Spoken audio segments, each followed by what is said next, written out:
go ahead and like and subscribe. Hit that notification bell for me. For me, Jack Nicholson's Joker was hands down the best Joker. And let me tell you why. And before I get into this, actually, let me tell you why we're talking about this. I love movies. You can say I'm a movie buff or whatever, but that's not why I'm talking about this. I'm getting to a bigger issue, getting to a bigger discussion. I know for a lot of people of a certain age, and even of my age group, Heath Ledger is the best Joker. And now Joaquin Phoenix, which, hey, he did his thing. I'm not including him in this, even though I think we can learn a lot from Joaquin's Joker. But let me start by talking about what I did not like about Heath Ledger's Joker. And interestingly enough, I think it's what a lot of other people did like. Ledger's Joker was a morbidly depressed man going around telling people how crazy he was and why he was crazy. Always telling people how he got these scars, which nobody asked about. Nobody cares. But he did. He noticed his scars more than other people. That's why he felt the need that he had to explain why he had them. And that in itself is the problem for me. He was trying to sell his crazy. See, let me tell you something about me. I'm from a family of a lot of schizophrenics, bipolars, paranoia, and personality disorders. People who are legitimately crazy. And they all have one thing in common. They think they're normal. They think they're regular people.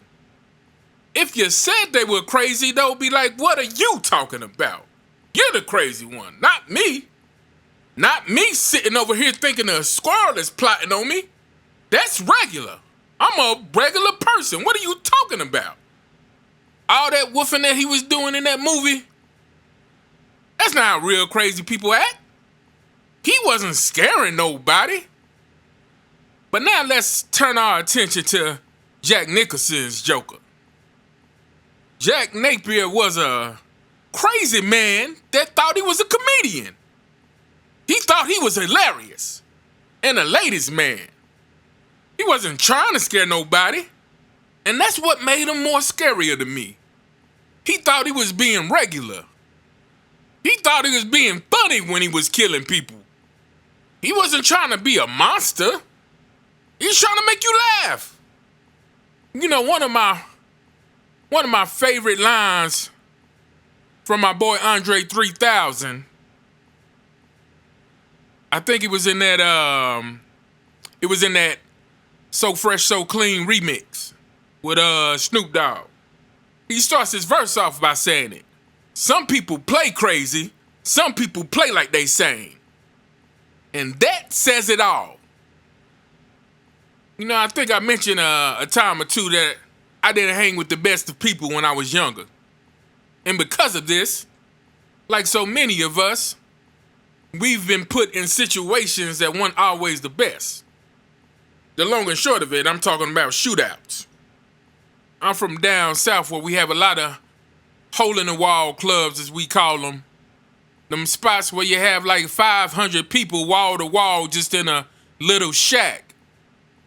Some of them spots was known for things to jump off. Almost every night. But you know who I was never worried about in those situations? I was never worried about them loud talkers. Them people playing crazy. Oh yeah, you don't want me to go to the trunk. You don't want me to. That dude ain't about to do nothing. He ain't about nothing. People like that are all talk for the most part. If you've ever been around real gangsters, you know they don't say much. They'll be in an argument with a loud mouth talking, belligerent fool, as I say, yapping his gums, talking about what he gonna do when you get outside, and the real gangster just like, okay, alright. And if you've been around anybody like that, you know what that okay mean.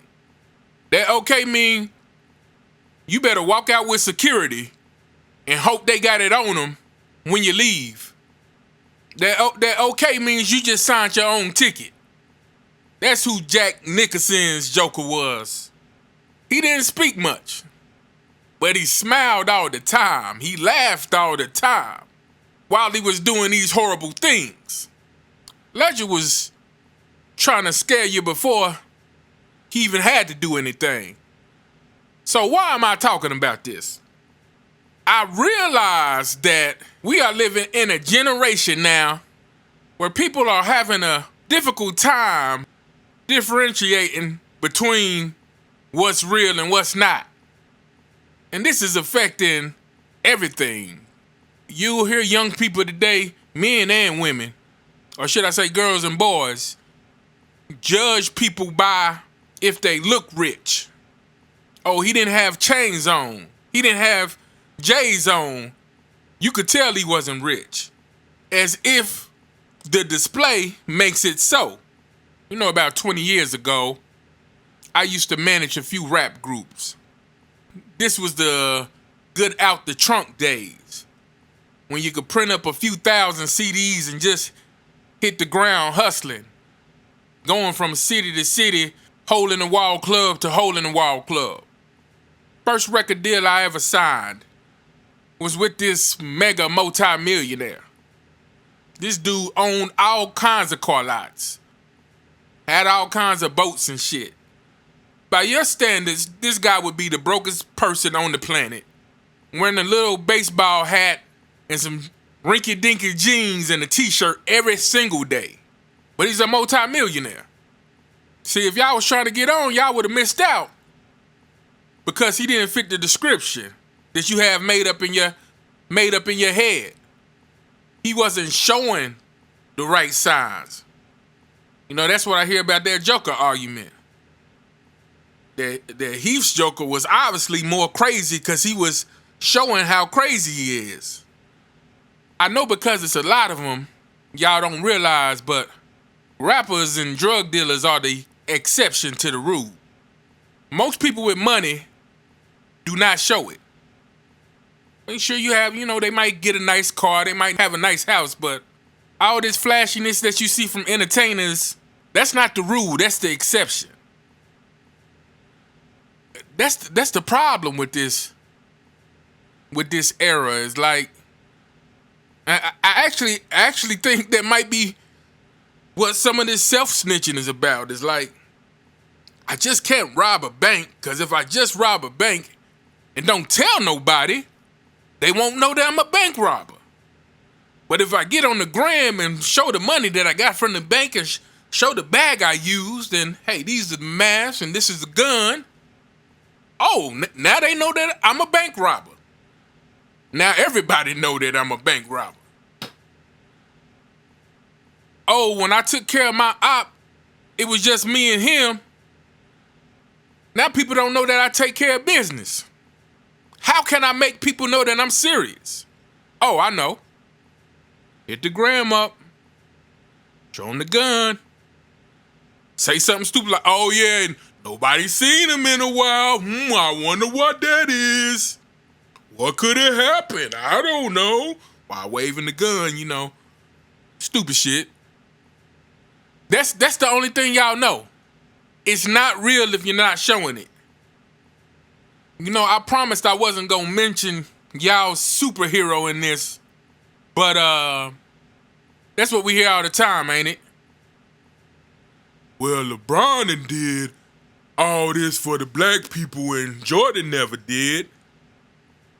Mind you, Jordan done did more than a lot of people to help us, to help the youth. But you didn't get to see it, so it didn't happen. Every time LeBron do something, there's a camera there. Suspiciously. It's like this dude calls the news organizations to be there ahead of time. Oh yeah, I'm about to do something. Call Channel 6 to make sure I get my credit. And hey, I'm the first one to say, I don't care what's your reason, your motive behind doing good. If you do good, that's all that matters. But my point is, seeing isn't always believing, or it shouldn't be. Sometimes, and I say sometimes, but I think we should always use multiple senses to figure out what's real. You know, on my selling and overselling with LeBron James video, at Big Dan 21 made a comment about a human behavioral study that he watched about spotting fakes. And